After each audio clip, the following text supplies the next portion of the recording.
One of the things I find really interesting is how little people really know about what goes on in their government.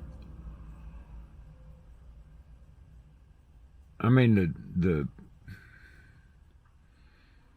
dirty little side, the wheeling and dealing, the influence peddling, the vote buying in a way. Way donors just put lots and lots of money in, and Tom, Dick, and Harry out here, they don't really.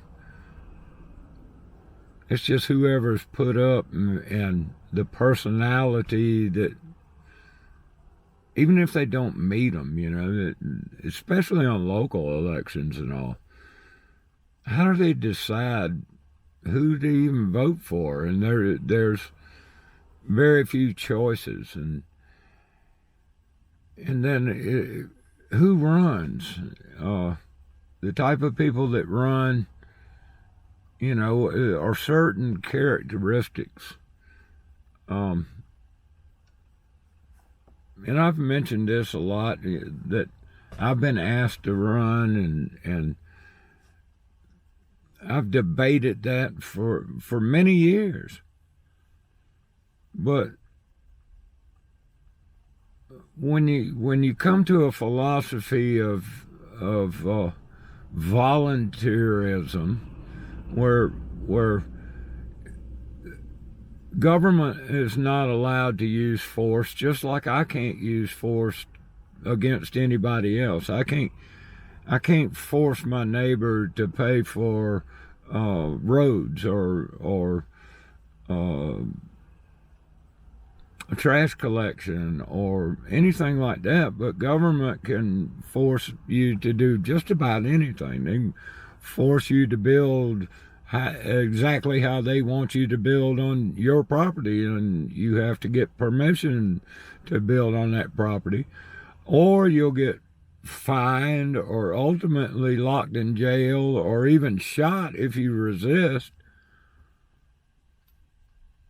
And I can't bring myself to be one to go into a system that has a monopoly on force. And so who runs for these offices? And what kind of government do they want? And what are their ideas of limitations on government? They all talk about, the free, and we live in a free country, and they're wanting to help the county, and all these things. But it really comes down to what is the proper role and function of a government. If you're going to give a monopoly on force to a government, a collective being, we the people create this here collective, then you try to set some limits on that, because that as government grows, your liberties shrink. And just like with building, they come in there with the idea that it's for your safety and your security and all that, that we make sure that all builders go to this one particular code as a minimum standard, and they force you to build that way. I mean, yes, you can build above it, but if you're in business, then you have to compete with everybody else. And most people think that government has said this is safe and effective. And so it's harder to sell upgraded features like a solid foundation with rebar all through it and all. And it's hard to sell something like that.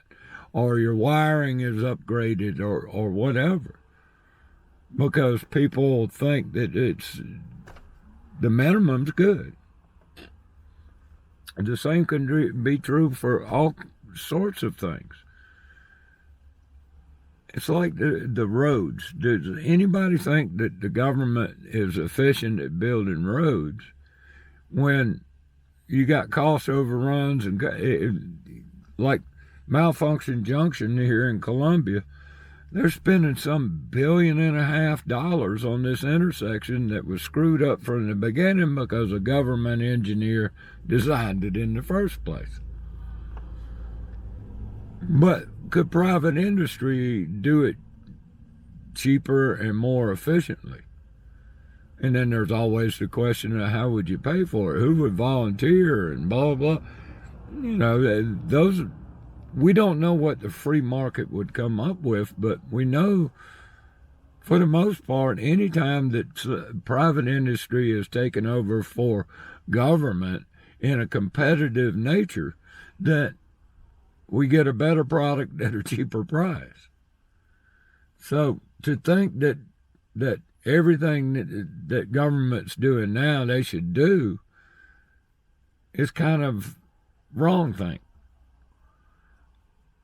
So how small should government do, and are the people that you're voting for on the same page with a small government, or are they there to use the force of government to do whatever do-gooder thing they want to do?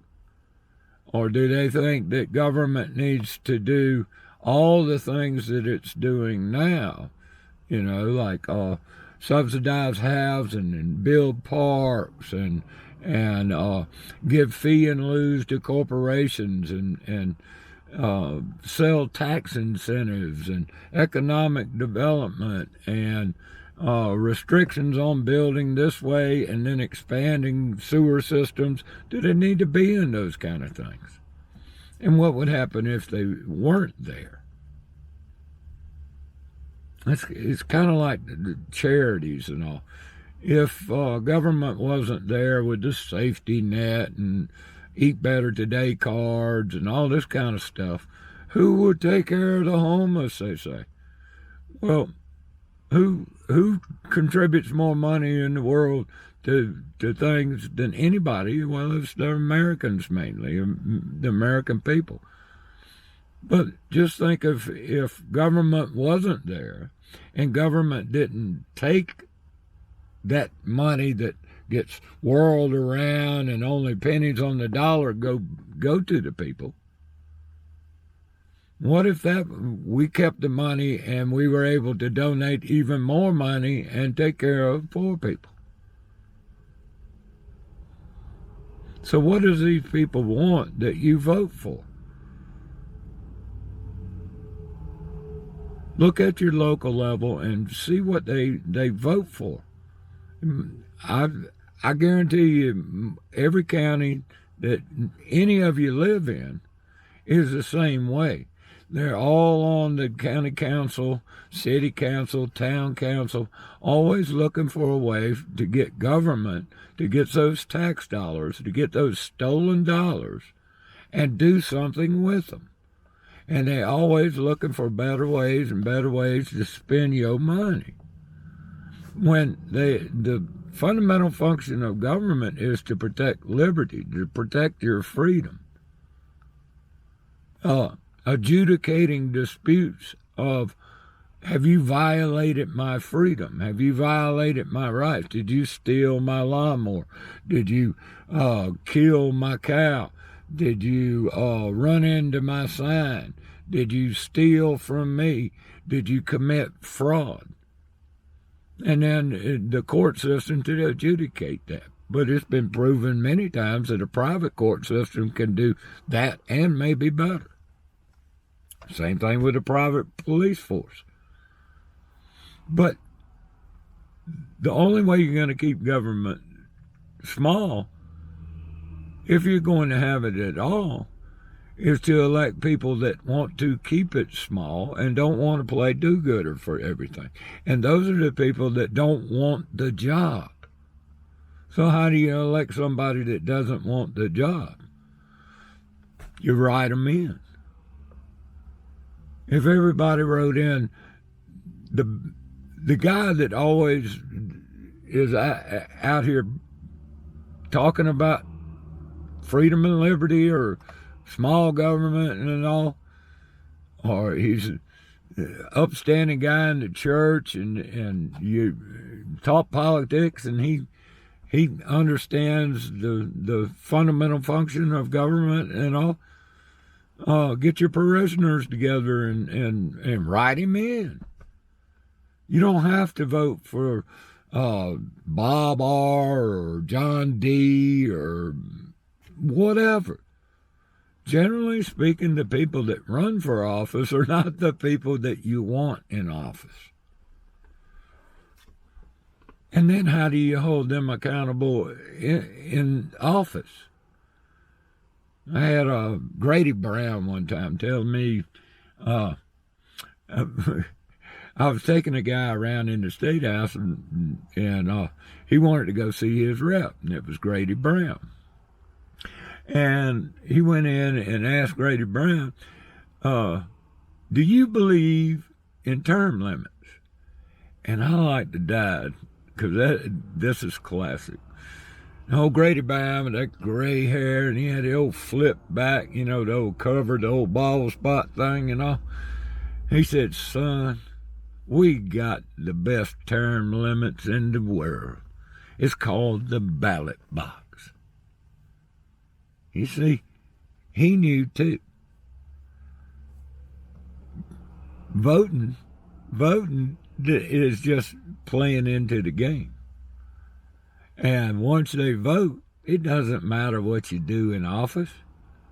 All you got to do is put that propaganda, because they're not paying attention.